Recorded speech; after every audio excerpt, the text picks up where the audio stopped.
আবারও ফেঁসে যাচ্ছেন ডক্টর ইউনূস। এক কাণ্ড শেষ না হতেই আরেক কাণ্ডে জড়িয়ে যাচ্ছেন অন্তর্বর্তীকালীন সরকারের সাবেক এই প্রধান উপদেষ্টা। যদি মেট্রো রেলে আগুন না দেওয়া হতো, যদি পুলিশদেরকে না মারা হতো, তাহলে বিপ্লবটা এত সহজেই অর্জিত হতো না, কিংবা ফ্যাসিবাদের পতন নিশ্চিত করা যেত না। পুলিশ হত্যা করেছে মাননীয় স্পিকার, সেই হত্যাকাণ্ডের কোনো তদন্ত হয়নি, জবাবদিহিতার মধ্যে আনা হয়নি, এমনকি ন্যূনতম কোনো প্রশ্নের উত্তর আমাদের বিপ্লবের গুটি কয়েক লোকের ভুল সিদ্ধান্তের কারণে বা নেতৃত্বের কারণে পুলিশসহ অনেক লোকই মারা গিয়েছে। আইন অনুযায়ী প্রত্যেকটা জিনিসের যা হবার সেটাই হবে। অবশেষে বঙ্গবন্ধুর স্মৃতিচিহ্ন ধানমন্ডি ৩২ ভাঙচুরের ঘটনায় শেষ রক্ষা হলো না ডক্টর ইউনূসের। এবার পুলিশ হত্যার বিচার নিয়ে সংসদে ঝড় তুললেন রুমিন ফারহানা।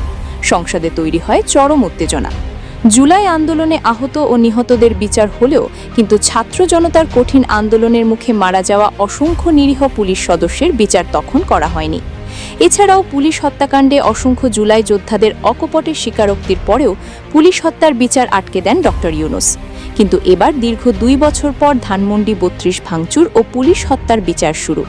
এবার পুলিশ হত্যার বিচার নিয়ে সংসদে ঝড় তুললেন রুমিন ফারহানা।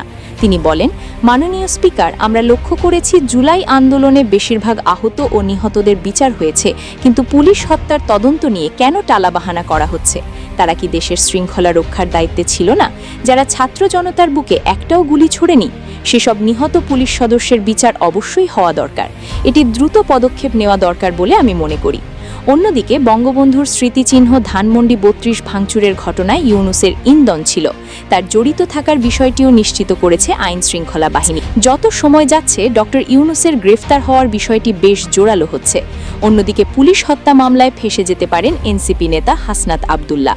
তাই ধানমন্ডি ৩২ ও পুলিশ হত্যার বিচার আদৌ হবে বলে কি আপনার মনে হয়? লাইক, কমেন্ট, শেয়ার করে জানিয়ে দিন আপনার মতামত।